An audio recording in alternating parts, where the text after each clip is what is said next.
Assalamualaikum warahmatullahi wabarakatuh, warga Sukawedi semua. Ketemu lagi bareng saya Raden Ruli. Yang kali ini saya akan kembali membawakan sebuah cerita dari film series. Dan ini segmen terbaru kita nih sudah memasuki episode keempat ya. Judul segmennya itu China Modern Mystery Story Series. Sudah cukup hafal ya. Sebelumnya salah terus nyebutin nama segmennya. Dimana kita di Siwadaisi bekerja sama dengan salah satu pihak ya. Dan film yang akan kita bahas ini adalah sebuah film series atau TV series yang tayang di Tiongkok sana yang begitu populer. Yang punya judul asli Yin Mi De Jiao Luo. Atau kalau dalam versi bahasa Inggrisnya tuh judulnya The Bad Kids. Yang rilis di tanggal 16 Juni 2020. Dan sudah bisa warga Sukawedi saksikan di platform OTT yang namanya Iqiyi. Iqiyi tulisannya IQIYI gitu ya. Ya pasti udah banyak yang tahu juga ya. Ada 12 episode dan mempunyai genre-nya itu thrillernya ada, misterinya dapat, terus ada drama psikologisnya juga yang pastinya seru banget dan disutradarai oleh Shin Shuang ya. Dan ini diangkat berdasarkan novel berjudul Bad Kids karya Zi Jinsen ya. Ya, jadi sedikit sinopsisnya ya sebelum kita lanjut ke ceritanya. The Bad Kids ini bercerita tentang 3 anak muda. Ada Chu Zhaoyang, terus Yan Liang dan Pupu yang secara tidak sengaja merekam sebuah kejadian mengerikan. Dan kejadian itu ternyata melibatkan seorang guru matematika bernama Zhang Dongsheng. Dan ketiganya memutuskan untuk menggunakan video itu untuk memeras Zhang Dongsheng. Ya, intinya itu. Nah, karakter utamanya ya di sini ada Zhang Dongsheng yang menjadi guru matematika dengan kehidupan pernikahan yang bermasalah ya. Dan kemudian ada Zhu Chaoyang diperankan oleh Rong Zizan, ya, anak laki-laki yang pintar tapi kesepian, sering dibully juga. Dan dia memainkan peran kunci dalam hubungan kompleks dengan teman-temannya dan Zhang Dongsheng tadi gurunya ya. Ada lagi temannya Zhu Chaoyang yaitu Yan Liang yang diperankan oleh Si Pengyuan. Anak jalanan yang keras kepala tapi dia setia dengan teman-temannya dan dia menjadi pemimpin kelompok anak-anak ini. Dan terakhir ada Pupu diperankan oleh Wang Shengdi. Gadis kecil yatim piatu yang cerdas dan mengandalkan teman-temannya untuk bertahan hidup. Nah, jadi itu dia beberapa peran kuncinya ya. Sebenarnya banyak juga pemeran lainnya, tapi kita akan ngebahas agar tidak terlalu melebar nantinya. Kemudian film ini punya daya tarik tersendiri yaitu tone warnanya, atmosfernya ya berasa kelam. Dan kayak seolah-olah mau mengajak kita mengeksplorasi sisi gelap manusia. Terus juga narasinya berlapis ya. Jadi ceritanya tuh hubungan anak-anaknya dapat ya. Terus koneksi orang dewasanya juga oke. Dan intrik-intriknya juga banyak. Dan beberapa nama yang tadi saya sebutin ya, salah satunya Zhang Dongsheng ini. Dia diperankan oleh Qin Hao, dia salah satu aktor terbaik di negeri Tiongkok sana. Ya udah kita langsung aja ngebahas film ini. Ini dia The Bad Kids.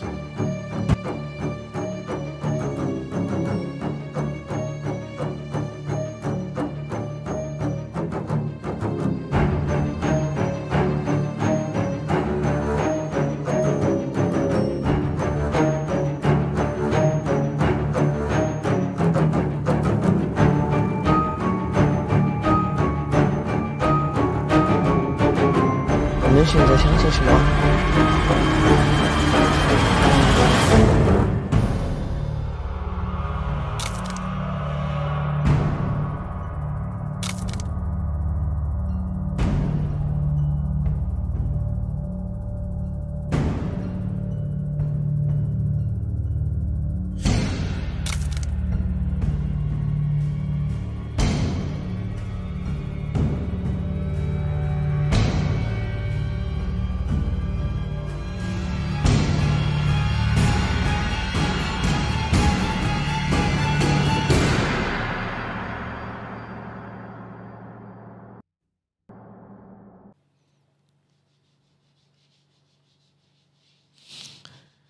Musim panas tahun 2005, kota pesisir Ningzhou yang biasanya tenang menjadi latar bagi awal film ini.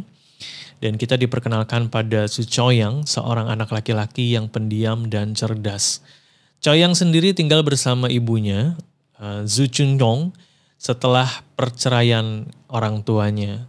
Meskipun ia adalah siswa berprestasi di sekolah, hidupnya penuh dengan kesepian. Dia ini sering dibully oleh teman-temannya dan merasa tidak memiliki siapapun yang benar-benar peduli dengannya. Hubungan dengan ayahnya, Zhu Yongping, itu sama sekali nggak bisa dibilang baik ya.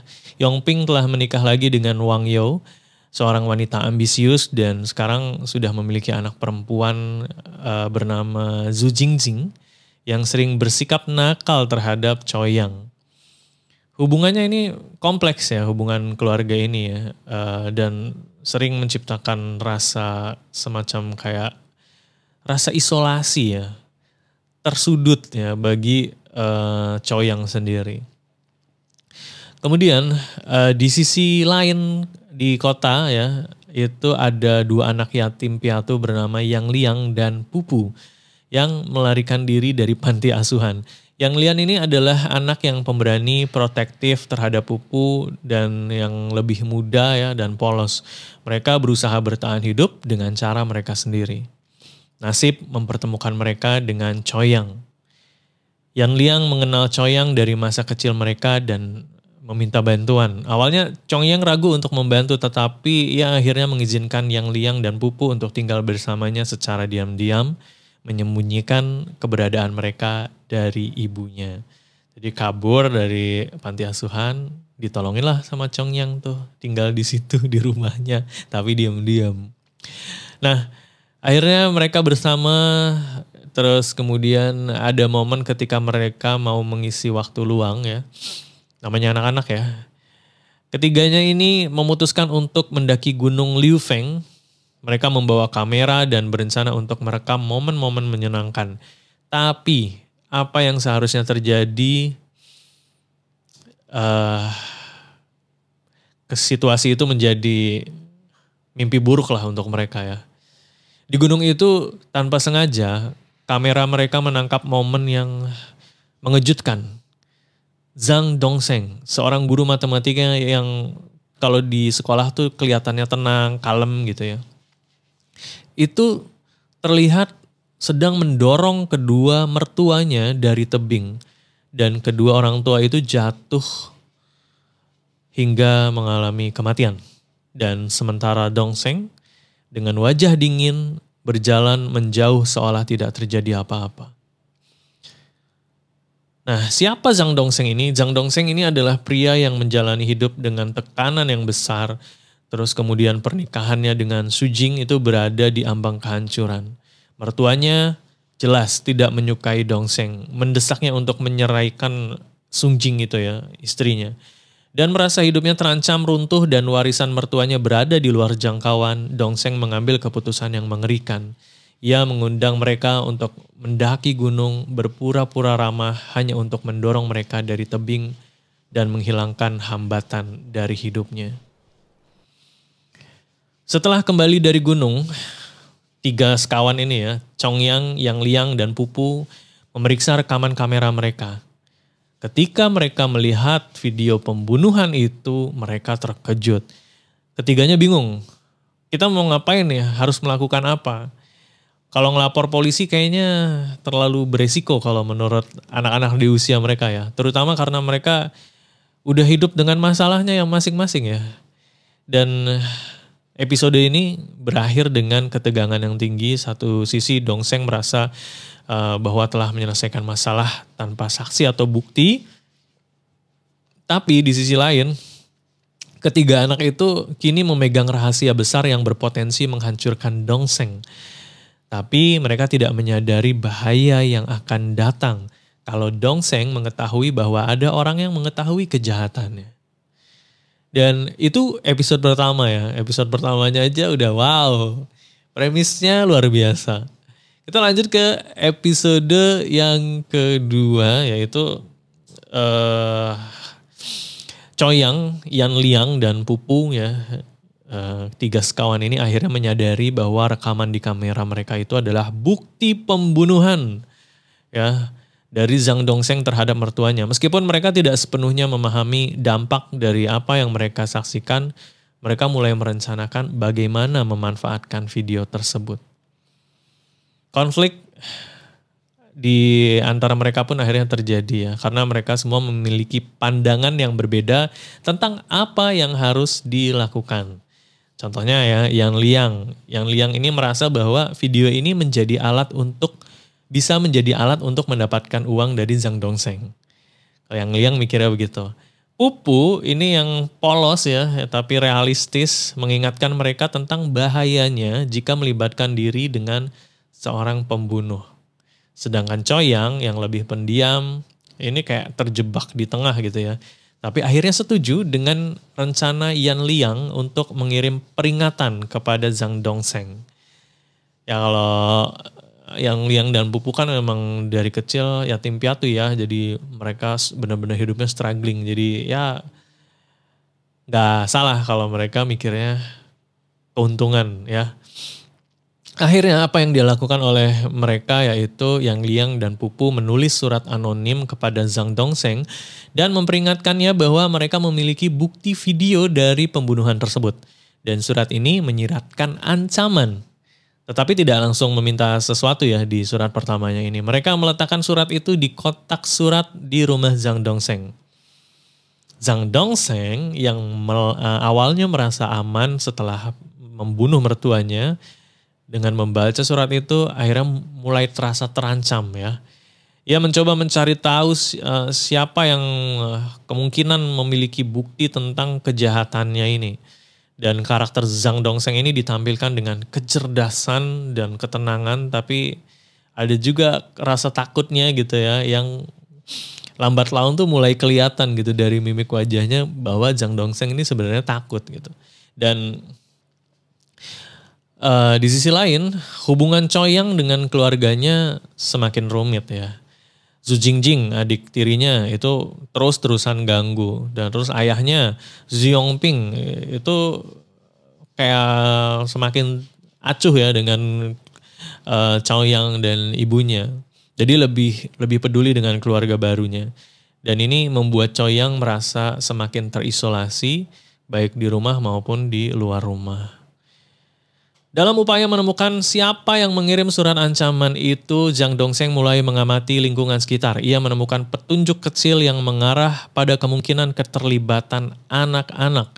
Dan perilaku Zhang yang tenang tapi mematikan menjadi semakin menonjol di episode ini. Dan kita lanjut ke episode 3 ya. Zhang Dongsheng nih udah mulai semakin yakin dengan anak-anak. Kalau anak-anak ini adalah pelaku pengirim surat anonim dan ia mulai mencari cara untuk mendekati mereka tanpa menimbulkan kecurigaan. Sementara itu, ketiga anak tersebut mencoba melanjutkan hidup mereka seolah tidak ada apa-apa yang pernah terjadi gitu ya. Tapi ketakutan lambat laun mulai menyelimuti mereka. Zhang Dongsheng berpura-pura bersahabat dengan anak-anak. Ia mendatangi Zhu Choyang dengan alasan ingin mengenal lebih banyak anak-anak di lingkungan itu ya. Karena dia kan guru, jadi mencoba menjalin chemistry dengan anak-anak. Alasannya itu ya. Tapi Choyang kan anak cerdas ya. Dia udah mulai ngerasain nih ada yang gak benar, ada sesuatu yang salah dengan perilaku Dongsheng. Tapi Choyang tenang. Kayak namanya orang cerdas ya, menyikapi masalah dengan tenang. Kemudian akhirnya terjadi konflik di keluarga Choyang. Dalam kehidupan pribadinya Choyang nih terus menghadapi kejadian-kejadian ya. Apalagi dengan adiknya Zhu Jingjing yang menghina Choyang dan beberapa kali mengambil barang-barang pribadinya termasuk catatan yang ia gunakan untuk membantu Yan Liang dan Pupu. Konflik ini menjadi lebih emosional ketika Zhu Yongping memihak Jingjing, membuat Choyang ini semakin marah dan merasa tidak dihargai. Dan kita ke Dongsheng lagi ya. Dongsheng sang guru matematika ini. Dia mulai juga mendekati Yang Liang dan Pupu. Dia menawarkan uang sebagai imbalan untuk video tersebut. Tetapi anak-anak menolak dan mereka ingin memastikan bahwa mereka tetap aman jika video jatuh ke tangan Zhang Dongsheng. Dan akhirnya mereka bertiga berembuk lagi menyusun rencana untuk lebih hati-hati. Dan ketegangan mulai meningkat lagi ketika Dongsheng menyadari bahwa mereka tidak sepenuhnya jujur. Di taman anak-anak, jadi Dongsheng ini guru TK ya. Dongsheng membawa mereka ke TK-nya di tempat ia bekerja dengan dalih untuk bermain ya. Mulai menggali lebih banyak informasi dari anak-anak. Dan dalam salah satu momen paling menegangkan di episode ini, Dongsheng menunjukkan bagaimana ia mampu memanipulasi suasana hati dan menggunakan ancaman halus untuk menanamkan rasa takut pada anak-anak ini. Dan akhirnya episode 3 ini berakhir dengan suasana yang penuh tekanan. Zhang Dongsheng mulai memperlihatkan sisi manipulatifnya dengan lebih nyata. Sementara ketiga anak tersebut semakin sadar akan bahaya yang mengintai mereka. Ketegangan antara karakter terus meningkat, meninggalkan rasa penasaran bagi yang nonton ya. Cliffhanger-nya di situ. Dan tadi episode 3 ya, kita lanjut ke episode 4 yang mana interaksinya sudah mulai semakin memanas ya. Jadi setelah menerima surat ancaman anonim ini, Zhang Dongsheng menyusun rencana dan sudah semakin yakin ya bahwa 3 anak inilah yang menjadi pelaku pengiriman surat tersebut. Dan ya Dongsheng dengan cermat mendekati Chongyang dan mengundang teman-temannya gitu ya dengan alasan mau dekat secara chemistry sebagai seorang guru. Terus kemudian ada adegan yang menegangkan di rumah Choyang, yaitu Wang Yo. Ini secara terang-terangan menuduh Choyang bertanggung jawab atas kematian adiknya, Zhu Jingjing, yang jatuh dari gedung sekolah. Jadi karena mereka sering ribut gitu ya. Jadi bapaknya menuduh anaknya sendiri, yaitu Choyang yang mendorong adiknya Zhu Jingjing dari atap gedung sekolah. Dan tuduhan ini membuat Choyang merasa semakin terisolasi, terutama ya ayahnya Zhu Yongping tidak sepenuhnya mendukungnya. Kemudian di sisi lain, Yang Liang dan Pupu mulai menyadari bahwa situasi mereka dengan Dongsheng semakin berbahaya. Mereka berdiskusi secara mendalam tentang apa yang harus dilakukan dengan video yang mereka miliki. Yang Liang yang lebih impulsif ingin menggunakan video itu untuk memeras Dongsheng. Sementara Pupu yang lebih waspada mengingatkan pada mereka akan resiko besar yang terlibat. Anak-anak akhirnya memutuskan untuk menghadapi Dongsheng secara langsung. Dalam pertemuan rahasia di sebuah tempat terpencil, mereka menunjukkan kepada Dongsheng bahwa mereka memiliki bukti pembunuhannya. Mereka meminta sejumlah uang sebagai imbalan untuk menyerahkan video tersebut. Dongsheng meskipun terpojok, dia terlihat tetap tenang ya. Ia setuju untuk memberikan uang tetapi menyadari bahwa anak-anak ini bukanlah ancaman yang mudah diatasi. Dalam pikirannya, Dongsheng ini mulai merencanakan cara untuk memanipulasi dan mengendalikan mereka. Ketegangan tidak hanya datang dari Dongsheng tetapi juga dari dinamika di antara anak-anak itu sendiri. Choyang yang biasanya pendiam mulai merasa bahwa Yan Liang terlalu gegabah dan ia khawatir bahwa tindakan Yang Liang akan membuat mereka semakin dalam bahaya yang besar. Pupu yang memiliki hubungan emosional lebih dalam dengan Yang Liang berusaha menjadi penengah ya. Tapi ketiganya mulai kehilangan rasa saling percaya, menciptakan celah yang dapat dimanfaatkan oleh Dongsheng. Jadi di akhir episode ke-5 ini ada adegan intens di mana Dongsheng diam-diam mengikuti anak-anak setelah pertemuan mereka. Dan kamera memperlihatkan ekspresi dingin Dongsheng menunjukkan bahwa ia sudah membuat keputusan untuk menyingkirkan anak-anak ini. Wah itu episode 5 cliffhanger-nya di situ ya. Terus kemudian kita lanjut ke episode 6, di mana episode ini dimulai dengan situasi yang semakin memanas antara Choyang, Yan Liang, dan Pupu setelah mereka menyadari bahwa Jang Dongsheng tidak akan berhenti sampai ia mendapatkan kembali kendali atas situasi. Ketiganya mulai menghadapi tekanan yang berat dan mereka terus-menerus merasa diawasi. Sementara hubungan di antara mereka mulai menunjukkan tanda-tanda keretakan. Jang Dongsheng yang cerdas, manipulatif, ini mulai memanfaatkan ketakutan anak-anak untuk melemahkan mereka. Ia secara perlahan menanamkan rasa curiga di antara mereka dengan berbagai trik halus ya. Salah satunya adalah menyebarkan desas-desus melalui lingkungan sekitar bahwa anak-anak itu mungkin terlibat dalam sesuatu yang mencurigakan. Ketegangan meningkat saat Yang Liang dan Pupu mulai meragukan Choyang. Mereka mencurigai bahwa Choyang mungkin telah bekerja sama dengan Jang Dongsheng untuk melindungi dirinya sendiri. Choyang yang merasa terpojok berusaha menjelaskan dirinya, tetapi retakan dalam hubungan mereka itu mulai terlihat jelas ya. Sementara itu kehidupan pribadi Choyang semakin sulit. Konflik dengan ayahnya Zhu Yongping dan ibu tirinya Wang Yao semakin memuncak. Wang Yao secara terbuka menyalahkan Choyang atas kematian Zhu Jingjing, menuduhnya sebagai penyebab utama tragedi tersebut. Ayahnya cuma bisa diam aja, tidak mendukung Choyang yang semakin memperburuk sisi emosionalnya.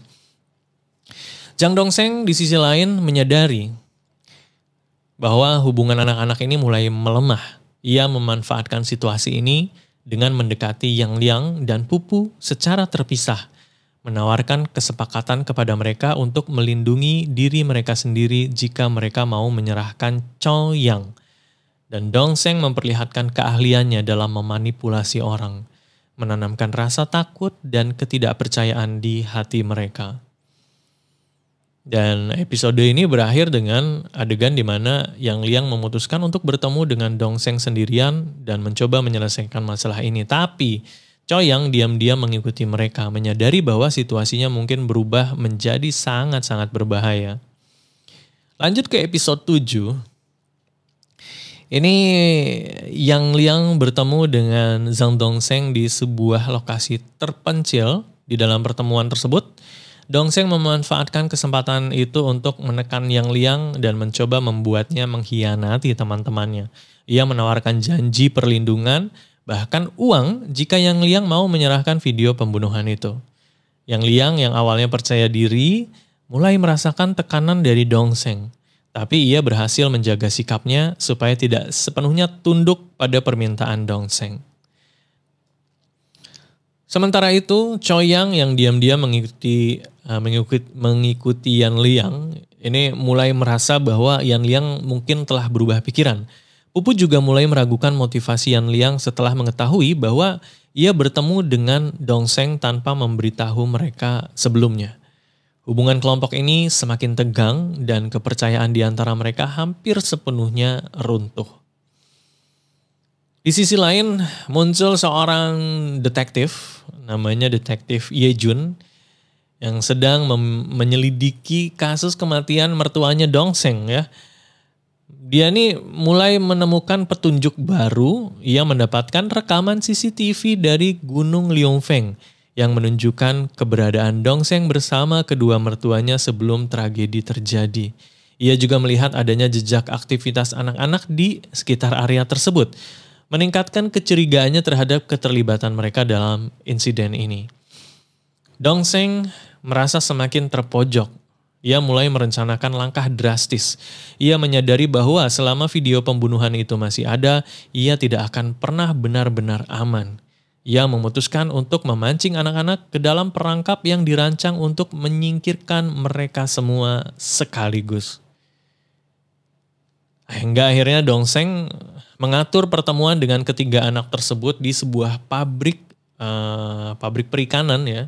Ia berpura-pura ingin menyelesaikan masalah secara damai. Tetapi sebenarnya ia telah merencanakan sesuatu yang jauh-jauh mengerikan dan berbahaya. Dalam suasana yang mencekam, Dongsheng mulai mengungkap sisi gelap yang sebenarnya, menunjukkan bahwa ia tidak akan berhenti untuk melindungi rahasianya. Dan episode 7 ini berakhir dengan ketegangan tinggi saat Dongseng mengunci Chongyang dan ayahnya, Zhu Yongping, di dalam ruangan pendingin di pabrik tersebut. Ia menyalakan api di luar ruangan bermaksud untuk menghilangkan semua bukti dan saksi yang dapat membahayakan dirinya. Sementara itu, Yang Liang dan Pupu mencoba mencari cara untuk menyelamatkan Chongyang. Tetapi waktu tidak berpihak kepada mereka. Kita lanjut ke episode selanjutnya. Episode ini melanjutkan ketegangan dari episode sebelumnya ya. Ini episode 8 di pabrik produk perikanan tadi ya. Zhang Dongseng telah mengunci Zhu Chongyang dan ayahnya, Zhu Yongping, dalam ruangan pendingin. Kemudian ia menyalakan api di luar ruangan. Dengan bermaksud semuanya kebakaran jadi nggak ada bukti. Nah, di dalam ruangan pendingin, Chongyang dan ayahnya ini terjebak dalam situasi hidup dan mati. Zhu Yongping meskipun sebelumnya sering abai pada Chongyang, menunjukkan sisi ayah yang sejati. Ia mencoba melindungi Chongyang. Bahkan ketika kondisi fisiknya mulai melemah akibat suhu ekstrim.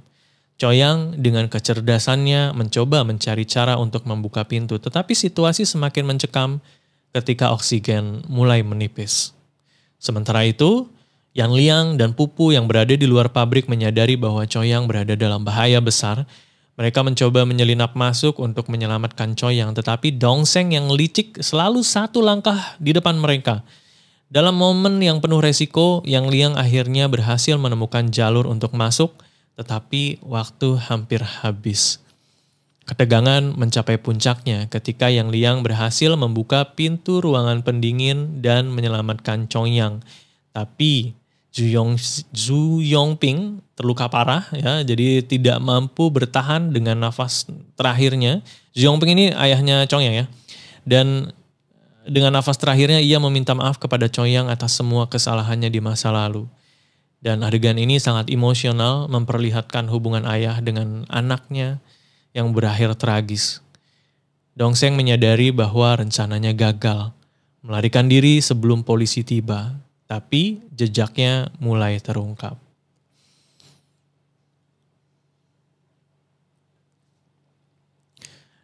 Ketegangan pun mencapai puncaknya ketika Yang Liang berhasil membuka pintu ruang pendingin dan menyelamatkan Chongyang. Tapi Zhu Yongping terluka parah dan tidak mampu bertahan, dan dengan nafas terakhirnya dia meminta maaf kepada Chongyang atas semua kesalahannya. Kemudian akhirnya polisi sudah menemukan jejak ya. Detektif Ye Jun yang telah mencurigai Zhang Dongseng akhirnya menemukan bukti yang signifikan yang menghubungkannya dengan pembunuh mertuanya. Dan rekaman CCTV dari Gunung Liufeng dan laporan saksi mata ini sudah membentuk benang merah ya, membentuk gambaran yang jelas. Tapi Ye Jun, detektif ini menemukan petunjuk bahwa anak-anak terlibat. Meskipun ia tidak yakin sejauh mana. Setelah melarikan diri, Dongseng menyusun rencana baru untuk menyingkirkan ketiga anak itu. Ia menyadari bahwa meskipun rekaman video pembunuhan mertuanya telah dihancurkan, anak-anak masih menjadi ancaman terbesar bagi kebebasannya. Dengan licik, ia memanipulasi situasi untuk membuat Chongyang tampak sebagai pelaku utama dari kekacauan ini, termasuk kematian Zhu Jingjing. Di sisi lain, hubungan antara Chongyang, Yang Liang, dan Pupu semakin retak. Yang Liang mulai meragukan niat Chongyang, berpikir bahwa ia mungkin bekerja sama dengan Dongseng untuk melindungi dirinya sendiri. Pupu yang mencoba menjadi penengah merasa bingung harus berpihak kepada siapa. Ketegangan ini membuat mereka lebih rentan terhadap manipulasi Dongseng. Ye Jun, detektif, akhirnya mendapatkan surat perintah untuk menangkap Dongseng. Dalam upayanya untuk menyelamatkan anak-anak dari bahaya, Ye Jun mencoba memperingatkan mereka. Tetapi anak-anak terlalu takut untuk mempercayai polisi. Mereka memutuskan untuk menghadapi Dongseng dengan cara mereka sendiri. Sampai kita tiba di episode yang ke-10. Dongseng memancing anak-anak ke lokasi terakhir, sebuah kapal tua yang terbengkalai di pelabuhan. Ia tahu bahwa ini adalah kesempatan terakhirnya untuk menghilangkan ancaman dari anak-anak ini ya. Dan anak-anak yang merasa bahwa mereka tidak punya pilihan lain memutuskan untuk menghadapi Dongseng secara langsung. Di atas kapal, Dongseng menunjukkan sisi gelap sepenuhnya. Ia tidak lagi berpura-pura bersikap ramah dengan ancaman nyata. Ia memaksa anak-anak untuk menyerahkan semua bukti yang mereka miliki dan bersumpah tidak akan membocorkan apapun tentang kejahatannya. Tapi Choyang dengan kecerdasannya telah menyusun rencana untuk menjebak Dongseng. Ia berhasil merekam percakapan mereka dengan ponselnya yang mengungkapkan pengakuan Dongseng atas semua kejahatannya. Di saat yang kritis, polisi yang dipimpin oleh Yejun tiba di lokasi. Dongseng yang menyadari bahwa ia telah terjebak mencoba melarikan diri. Dan dalam adegan penuh ketegangan ini, Dongseng akhirnya terpojok di ujung kapal dengan wajah yang penuh keputusasaan, melompat ke laut ya. Si Dongseng ini lompat ke laut dan itu adalah salah satu jalan buat dia ya, upaya terakhirnya untuk melarikan diri. Dongseng tidak bertahan lama di laut. Tubuhnya ditemukan beberapa hari kemudian, menandakan akhir dari teror yang ia bawa dan polisi berhasil mengamankan bukti yang cukup untuk menyelesaikan kasus ini. Dan anak-anak akhirnya bebas dari ancaman fisik Dongseng. Tapi meskipun bahaya telah berlalu, trauma yang dialami anak-anak tetap membekas dan mereka menyadari bahwa pengalaman ini telah mengubah hidup mereka selamanya. Dan kita ke episode selanjutnya, yaitu episode 11. Mereka anak-anak ini sudah merasa aman gitu ya. Tapi ternyata Zhang Dongseng belum mati. Ia kembali dengan niat balas dendam yang lebih kuat dengan kecerdasannya. Ia menyusun rencana terakhir untuk memastikan bahwa tidak ada yang bisa menyalahkannya atau membahayakan kebebasannya lagi. Dongseng mulai mengintai Choyang, Yan Liang, dan Pupu mencari celah untuk menyerang mereka secara psikologis dan fisik. Sementara itu, detektif Yejun semakin dekat untuk menangkap Dongseng. Rekaman CCTV, pengakuan para saksi, dan bukti yang baru ditemukan di kapal memperkuat kasusnya. Yejun juga menyadari bahwa anak-anak ini lebih terlibat dalam insiden tersebut daripada yang ia duga. Ia memahami bahwa mereka adalah korban dari manipulasi Dongseng. Di tengah upaya Dongseng untuk membalas dendam, hubungan antara Choyang, Yang Liang, dan Pupu kembali diuji. Yang Liang yang merasa bertanggung jawab atas keselamatan kelompok mulai merencanakan langkah untuk melindungi mereka. Tapi rencananya tidak selalu sejalan dengan pemikiran Choyang, dan yang lebih Choyang ini kan karena dia lebih berhati-hati ya dan kritis pikirannya. Pupu menjadi penengah seperti biasanya, tetapi tekanan di antara hubungan mereka terus meningkat. Kemudian kita beralih lagi ke Dongseng yang memutuskan untuk memancing anak-anak ke lokasi lain untuk mengakhiri semuanya sekaligus ya, sekali lagi untuk selamanya dan yang terakhir ya. Karena gagal terus sebelumnya dan ia memanfaatkan rasa bersalah dan trauma mereka untuk memanipulasi mereka datang ke tempat yang ia telah siapkan. Sampai tiba kita di episode terakhir, di episode ke-12. Pertemuan terakhir antara anak-anak dan Dongseng di sebuah lokasi terpencil di sebuah gudang tua di pinggiran kota. Dongseng yang kini berada di titik keputusasaan menunjukkan sisi terburuknya. Ia mengancam akan membunuh anak-anak ini jika mereka tidak menyerahkan semua bukti yang mereka miliki. Yang Liang sejak awal berusaha untuk melindungi Choyang dan Pupu, memutuskan untuk menghadapi Dongseng secara langsung. Dalam adegan penuh emosi dan ketegangan, Yang Liang menunjukkan keberanian yang luar biasa. Ia mencoba mengalihkan perhatian, memberi waktu bagi Choyang dan Pupu melarikan diri. Tapi Dongseng terlalu pintar untuk dikelabui. Choyang dengan kepintarannya menyusun rencana darurat. Ia diam-diam menggunakan ponselnya untuk merekam pengakuan Dongseng. Ketika Dongseng menyadari hal ini, situasi berubah menjadi kekacauan. Dalam perkelahian yang penuh ketegangan, anak-anak hampir kehilangan nyawa mereka. Di saat yang paling genting, polisi yang dipimpin oleh detektif Yejun tiba di lokasi. Dan mereka berhasil melumpuhkan Dongseng setelah pengejaran singkat. Dongseng yang menyadari bahwa ia telah kalah memilih untuk tidak melawan. Ia ditangkap dan dibawa ke tahanan untuk diadili di atas semua kejahatannya. Dengan penangkapan Dongseng, ancaman fisik bagi anak-anak akhirnya berakhir, tapi luka emosional yang ia tinggalkan tidak mudah hilang. Yang Liang, Pupu, dan Choyang kembali ke kehidupan mereka. Mereka mengalami hal-hal yang mengubah pandangan hidup mereka ya. Dan akhirnya serial ini ditutup dengan refleksi mendalam tentang dampak trauma dan kehilangan. Choyang yang dulunya pendiam dan terisolasi, kini memiliki pemahaman baru tentang pentingnya keberanian dan kepercayaan. Yang Liang dan Pupu meskipun lebih dewasa dari usianya, mereka menghadapi kenyataan bahwa masa kecil mereka telah direnggut oleh peristiwa ini.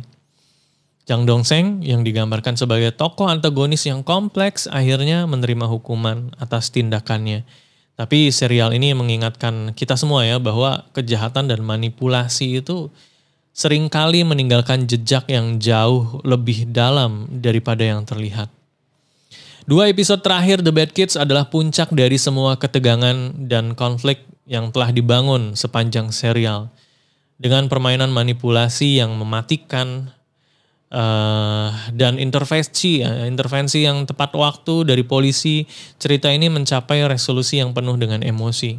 Tapi di balik itu semua, serial ini meninggalkan pesan mendalam tentang trauma, moralitas, dan dampak dari keputusan yang harus diambil ya, keputusan-keputusan sulit ketika dewasa. Dan akhir cerita ini bukan hanya tentang keadilan, tapi juga tentang bagaimana manusia menghadapi luka yang tak terlihat, yang membutuhkan waktu yang cukup lama untuk sembuh ya. Jadi itu warga Skaudi ya, film series The Bad Kids yang menjadi sangat populer di negeri Tiongkok sana. Dan ya kalau saya sendiri nontonnya campur aduk ya. Tapi asik beneran, kayak dekat aja gitu.